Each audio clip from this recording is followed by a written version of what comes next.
Assalamualaikum warahmatullahi wabarakatuh. Perkenalkan, nama saya Deva Miftahul Jannah. Pada kesempatan kali ini saya akan membahas mengenai Daulah Abbasiyah. Ada 4 poin yang akan saya bahas. Yang pertama yaitu sejarah berdirinya, yang kedua perkembangannya, yang ketiga faktor sebab lemahnya, dan yang keempat atau yang terakhir yaitu hikmah dan pelajaran dari daulah tersebut. Baiklah, mari kita masuk saja ke materi yang pertama, yaitu sejarah berdirinya.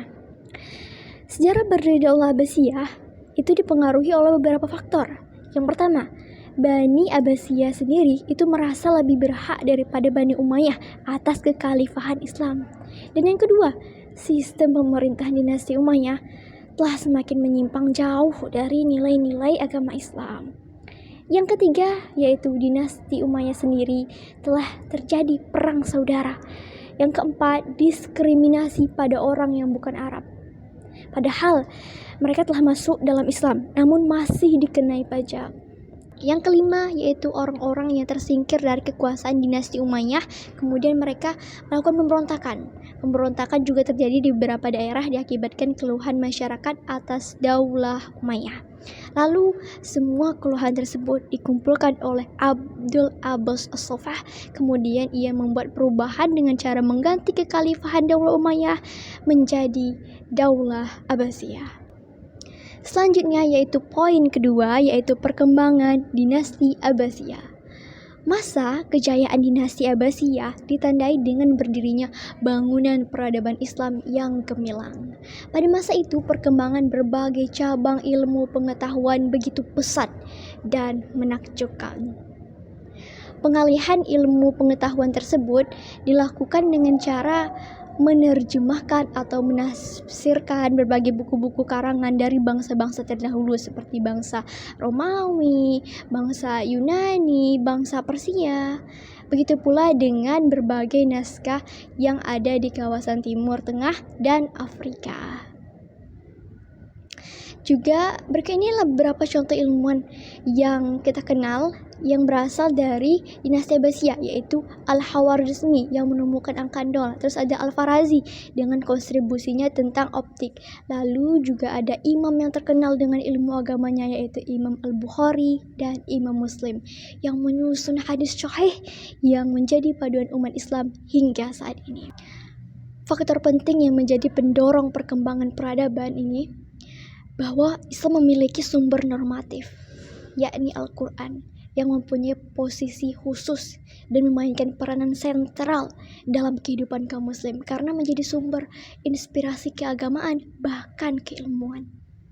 Selanjutnya, para khalifah di dinasti Abbasiyah juga telah menyiapkan beberapa fasilitas, yaitu fasilitas pembangunan pusat-pusat riset atau terjemah juga seperti Baitul Hikmah, Majelis Munazarah, dan pusat-pusat studi lainnya. Poin yang ketiga yaitu lemahnya Daulah Abbasiyah.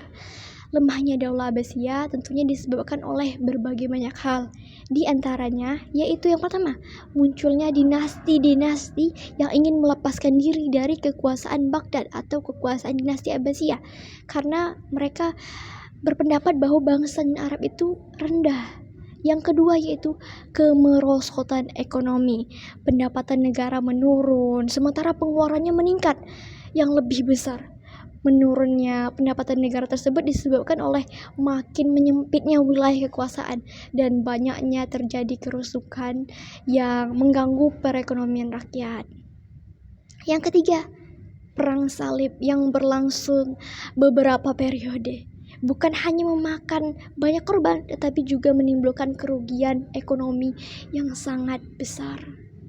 Yang keempat yaitu serangan bangsa Mogol dan jatuhnya Baghdad. Jatuhnya Baghdad ke tangan bangsa Mogol secara otomatis mengakhiri kekuasaan Bani Abbasiyah. Periode ini merupakan akhir dari kekuasaan dinasti Abbasiyah yang berlangsung sejak tahun 1199 sampai 1258 Masehi. Yang terakhir yaitu hikmah dan pelajaran yang dapat kita ambil dari sejarah dinasti Abbasiyah ini. Yang pertama, masa dinasti Abbasiyah merupakan masa kejayaan Islam di mana ilmu pengetahuan berkembang baik baik itu kemajuan ilmu tafsir, hadis, kemajuan ilmu agama, kemajuan ilmu kedokteran, astronomi, matematika, filsafat, ilmu sejarah, bahkan ilmu geografi, dan sebagainya. Di sanalah banyak ilmuwan-ilmuwan memberikan pengembangan ilmu pengetahuannya, lalu menyebarkannya ke seluruh dunia. Dari sini kita dapat belajar bahwa kita bisa menjadi apapun yang kita inginkan, dan kita juga bisa meraih mimpi kita. Yang kedua yaitu dinasti Abbasiyah ini sangat taat kepada Allah Subhanahu wa taala, dan mereka itu bertanggung jawab sebagai seorang pemimpin negara serta selalu berkomitmen dan menjalankan amanah sebagai seorang khalifah. Yang ketiga yaitu para khalifah-khalifah dinasti Abbasiyah. Kalau kita teliti lagi, mereka menerapkan pola pemerintahan yang berbeda-beda di setiap periodenya. Hal ini menunjukkan bahwa perilaku yang terbuka terhadap perubahan ini merupakan perilaku yang sangat baik. Terima kasih atas perhatiannya. Semoga apa yang saya sampaikan dapat menjadi ilmu yang bermanfaat bagi kita semua. Mohon maaf atas kesalahannya. Wallahu a'lam bishawab. Wassalamualaikum warahmatullahi wabarakatuh.